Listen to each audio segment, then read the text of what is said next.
آخر چاند اور سورج کو جہنم میں کیوں ڈالا جائے گا؟ نبی کریم صلی اللہ علیہ وسلم نے فرمایا کہ قیامت کے دن چاند اور سورج کو جہنم میں ڈالا جائے گا۔ صحابہ کرام نے پوچھا، یا رسول اللہ، آخر ان کا کیا قصور ہوگا؟ حضور صلی اللہ علیہ وسلم نے فرمایا، ان کا قصور یہ ہوگا کہ وہ دونوں بسم اللہ الرحمن الرحیم۔ ناظرین، اللہ تعالیٰ زمین و آسمان ان میں بسنے والی تمام مخلوقات کے خالق ہیں۔ جس طرح انس و جن کو اپنی عبادت کے لیے پیدا کیا، اسی طرح باقی مخلوقات کو بھی کسی نہ کسی مقصد کے لیے پیدا کیا۔ ہر مخلوق اللہ کی تسبیح بیان کرتی ہے۔ ان مخلوقات میں سورج، چاند اور ستارے بھی شامل ہیں۔ نبی کریم صلی اللہ علیہ وسلم نے جہالت کی ایک برائی یہ بھی ذکر فرمائی، لوگ ستاروں کی گردش اور ان میں اپنی اپنی منازل میں طلوع و غروب کی وجہ سے بارشوں وغیرہ کے برسنے کا اعتقاد رکھیں گے۔ حضرت زید بن خالد سے مروی ہے کہ حدیبیہ کے مقام پر رات کو بارش ہوئی اور صبح اللہ کے رسول نے ہمیں نماز فجر پڑھائی۔ جب آپ صلی اللہ علیہ وسلم نماز سے فارغ ہوئے تو ہماری طرف رخ مبارک پھیر لیا اور پوچھا، کیا آپ لوگوں کو معلوم ہے کہ آپ کے رب نے کیا فرمایا؟ ہم نے عرض کی کہ اللہ اور اس کا رسول بہتر جانتے ہیں۔ آپ صلی اللہ علیہ وسلم نے فرمایا، اللہ تعالیٰ نے فرمایا کہ میرے بندوں نے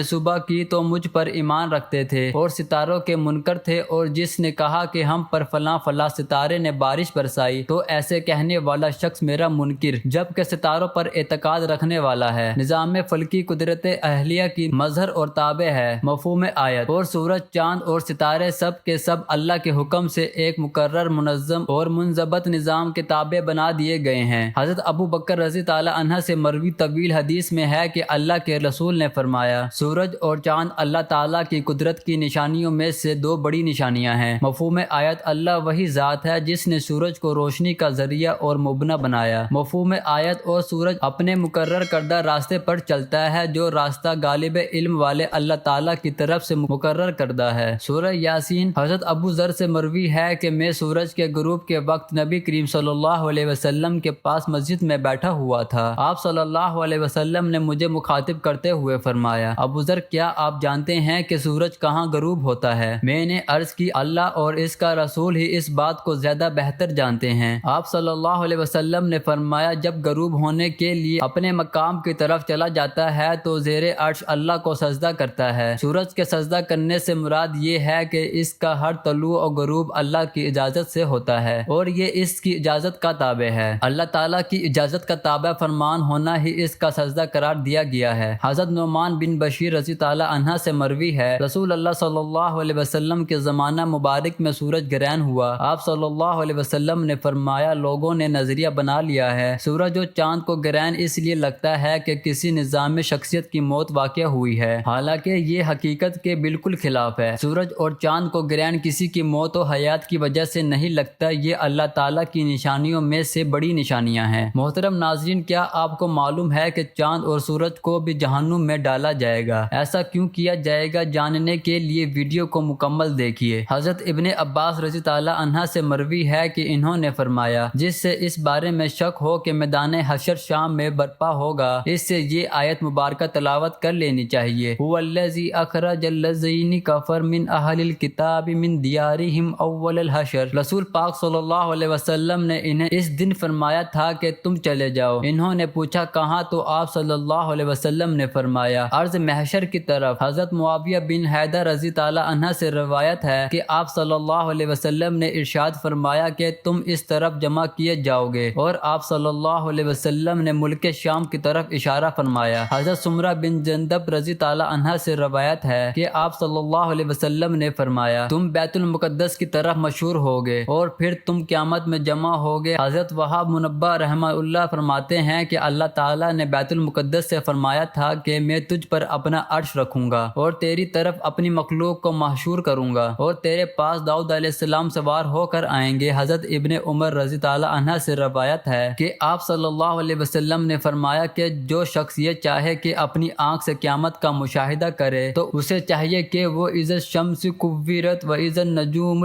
قدرت کو پڑھ لے۔ قیامت کے دن ایک منادی ندا کرے گا جس سے یہ سب مخلوقات سنے گی، وہ کہے گا، ہر قوم جو خدا کو چھوڑ کر جن معبودوں کی عبادت کرتی تھی ان کے ساتھ ہو جائے۔ چنانچہ ہر شخص کے سامنے اس کے معبود کی صورت بنا دی جائے گی جس کی وہ عبادت کیا کرتا تھا۔ ایک فرشتہ فرشتے کی شکل حضرت عزیز علیہ السلام جیسی اور ایک فرشتے کی شکل حضرت عیسیٰ ابن مریم علیہ السلام جیسی بنا دی جائے گی۔ چنانچہ یہودی اور عیسائی ان دونوں کے پیچھے چل پڑیں گے، پھر یہ معبود انہیں جہنم کی طرف لے جائیں گے، پھر کوئی نہیں بچے گا، صرف مومن رہ جائیں گے۔ البتہ مومنین میں کچھ منافق بھی ہوں گے۔ اللہ تعالیٰ ان کے سامنے جس حالت میں چاہیں گے ظہور کریں گے اور فرمائیں گے اے لوگو سب لوگ چلے گئے، تم بھی اپنے خدا کے ساتھ جس کی تم عبادت کرتے تھے اس کے ساتھ چلے جاؤ۔ وہ عرض کریں گے کہ خدا کی قسم اللہ کے سوا ہمارا کوئی معبود نہیں، ہم غیر اللہ کی عبادت نہیں کرتے تھے۔ پھر اللہ تعالیٰ اپنی پنڈلی مبارک سے پردہ ہٹا کر مومنین پر اپنی عظمت کی تجلی فرمائیں گے، جسے وہ پہچان لیں گے کہ وہی ان کا رب ہے۔ مومنین یہ دیکھ کر سجدہ ریز ہو جائیں گے، جبکہ منافقین گدی کے بل جا گریں گے، کیونکہ اللہ تعالیٰ ان کی پشتوں کو بیل کی سینگ کی طرح سخت کرے گا۔ پھر اللہ تعالیٰ مومنین کو حکم دیں گے تو وہ اپنا سر اٹھائیں گے۔ حضرت ابن عباس رضی تعالیٰ عنہ سے روایت ہے کہ سیدنا ابو بکر صدیق رضی تعالیٰ عنہ نے عرض کیا، یا رسول اللہ میں دیکھ رہا ہوں کہ آپ صلی اللہ علیہ وسلم بوڑھے ہو رہے ہیں۔ آپ صلی اللہ علیہ وسلم نے فرمایا، مجھے سورہ ہود، سورہ واقعہ، سورہ مرسلات، سورہ امز یتساءلون اور سورۃ التکاثر نے بوڑھا کر دیا۔ حضرت ابو مریم رضی تعالیٰ عنہ سے روایت ہے کہ آپ صلی اللہ علیہ وسلم اذا الشمس کورت کا مطلب یہ بیان کیا کہ سورج کو بے نور کر کے دوزخ میں ڈال دیا جائے گا، اور وَإِذَا النُّجُومُ قُدِّرَتْ کا مطلب یہ بیان کیا کہ ستاروں کو توڑ کر جہنم میں ڈال دیا جائے گا، اور ہر اس معبود کو جس کی خدا کے سوا پرستش کی گئی دوزخ میں ڈالا جائے گا سوائے حضرت عیسیٰ علیہ السلام اور ان کی والدہ کے۔ حضرت ابن عباس رضی تعالیٰ عنہ اذا الشمس کورت کی تفسیر میں فرماتے ہیں کہ اللہ تعالیٰ سورج، چاند، ستاروں کو قیامت کے دن سمندر میں پھینک کر ان کی روشنی کو مسک کر دیں گے۔ پھر اللہ تعالیٰ مغرب کی طرف سے ہوائیں چلائیں گے جو سمندر کو بھڑکا کر آگ میں بدل دے گی۔ اور بعض حضرات نے یہ فرمایا کہ جب سورج کو سمندر میں پھینکا جائے گا تو اس سے سمندر کھول اٹھے گا اور پھر آگ میں تبدیل ہو جائے گا۔ حضرت ابو ہریرہ رضی تعالیٰ عنہ فرماتے ہیں کہ قیامت کے دن سورج اور چاند بے نور کر دیے جائیں گے۔ حضرت ابی بن کعب رضی تعالیٰ عنہ فرماتے ہیں کہ قیامت سے پہلے 6 نشانیاں ظاہر ہوں گی۔ لوگ بازاروں میں چل پھر رہے ہوں گے کہ سورج کی روشنی بجھ جائے گی، ابھی وہ اسی حالت میں ہوں گے کہ پہاڑ زمین پر گر پڑیں گے اور زمین لرزنے لگے گی، جس سے جنات گھبرا کر انسانوں کی طرف اور انسان گھبرا کر جنات کی طرف بھاگیں گے۔ جانور، پرندے اور درندے آپس میں خلط ملط ہو جائیں گے۔ ارشاد خداوندی ہے، جب جنگل کے جانوروں میں رول پڑ جائے گی، یعنی ایک دوسرے میں مل جائیں گے، اور جب بیاتی اونٹیاں چھٹتی پڑیں اور جب دریا جھونکے جائیں، اس وقت جنات انسانوں سے کہیں گے ہم تمہیں کہتے ہیں کہ سمندر کی طرف چلو۔ جب وہ وہاں پہنچیں گے تو آگ ہی آگ نظر آئے گی جس سے شعلے اٹھ رہے ہوں گے۔ لوگ اسی حالت میں ہوں گے کہ اچانک زمین پھٹ کر 7ویں تہہ سے جا لگے گی اور آسمان پھٹ کر 7ویں آسمان سے جا ملے گا۔ تب ان پر ایک ایسی ہوا چلے گی جو انہیں موت کی آغوش میں سلا دے گی۔ حضرت ابن مسعود رضی تعالیٰ عنہ فرماتے ہیں کہ آسمان کی حالت تبدیل ہوتی رہے گی، کبھی تو وہ الماحل ہم رویدہ کی طرح ہوں گی اور کبھی ورتیدہ قدیحان اور کبھی واحدہ۔ آسمان پھٹا رہے گا اور اس کے احوال تبدیل ہوتے رہیں گے۔ حضرت محمد بن کعب رحمہ اللہ کی روایت سے امام قرطبی رحمۃ اللہ فرماتے ہیں، قیامت کے دن لوگوں کو اندھیرے میں اٹھایا جائے گا اور آسمان کو لپیٹا جا چکا ہوگا، ستارے جھڑ جائیں گے، سورج اور چاند ختم ہو جائیں گے، اور ایک منادی آواز دے گا، لوگ اس دن کی آواز کے پیچھے دوڑیں گے۔ ارشاد باری تعالیٰ ہے، اس دن پیچھے دوڑیں گے پکارنے والے کے، ٹیڑھی نہیں، جس کی بات آپ صلی اللہ علیہ وسلم نے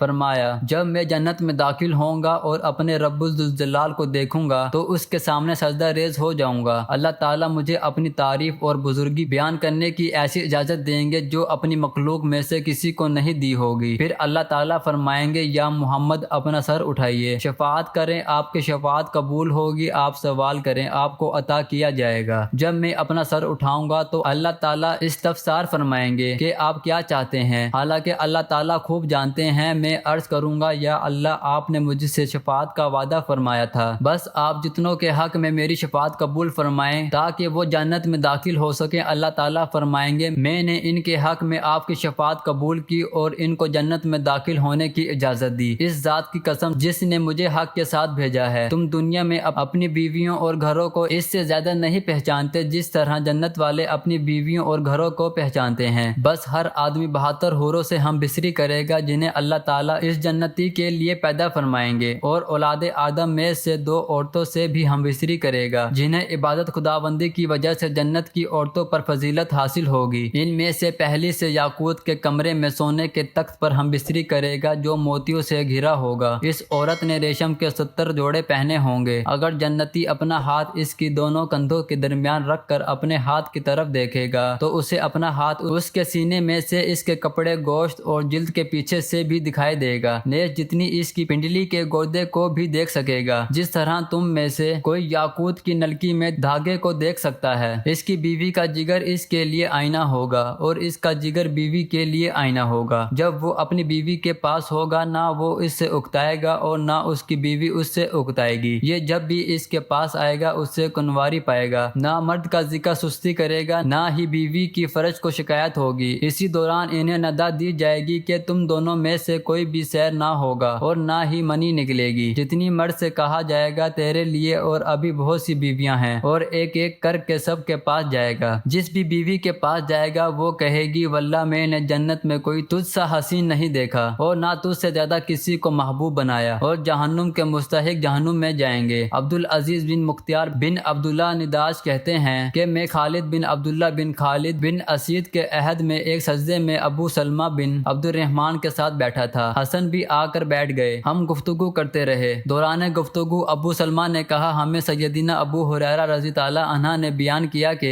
نبی کریم صلی اللہ علیہ وسلم نے فرمایا قیامت والے دن سورج اور چاند دونوں دوزخ میں لپٹے ہوئے ہوں گے اور ان کا رنگ سرخ ہوگا۔ حسن نے کہا ان کا کیا گناہ ہے؟ سیدنا ابو ہریرہ رضی اللہ عنہ نے کہا میں تجھے رسول اللہ صلی اللہ علیہ وسلم کی حدیث بیان کر رہا ہوں۔ یہ سن کر حسن خاموش ہو گیا۔ انہیں دوزخ میں ڈالنا بطور سزا نہیں ہے بلکہ سورج اور چاند کی پرستش کرنے والوں کی مذمت اور ان کو رسوا کرنے کے لیے انہیں دوزخ میں ڈالا جائے گا کہ دیکھو جن کو تم خدا سمجھتے تھے اور جن کی پرستش کرتے تھے تم کو عذاب سے بچانا تو درکار، آج وہ خود دوزخ میں پڑے ہیں اور خود کو دوزخ سے نہیں نکال سکتے۔ حضرت علامہ مفتی احمد یار خان نعیمی علیہ رحمہ اللہ کہتے ہیں کہ چاند اور سورج عذاب پانے کے لیے دوزخ میں نہیں جائیں گے بلکہ اپنے پجاریوں کو عذاب دینے جائیں گے۔ ان کی گرمی عذاب کی گرمی سے مل کر عذاب کو دوبالا کر دے گی۔ دیکھو دوزخ میں عذاب دینے کے لیے فرشتے بھی تو ہوں گے مگر وہ عذاب پانے کے لیے وہاں نہیں گئے لیکن عذاب دینے کے لیے ہوں گے۔ نیز چاند اور سورج نور ہیں اور نور کو نار تکلیف نہیں دیتی۔ دیکھو مومنین گناہگاروں کو نکالنے کے لیے دوزخ میں جائیں گے مگر بالکل تکلیف نہ پائیں گے۔ اللہ تعالی ہمیں دین کی مکمل سمجھ نصیب فرمائے اور ہمیں نیکوکاروں میں شامل کرے، آمین۔ ناظرین کمنٹ باکس میں اللہ تعالیٰ کے 99 ناموں میں سے ایک نام ضرور ٹائپ کریں۔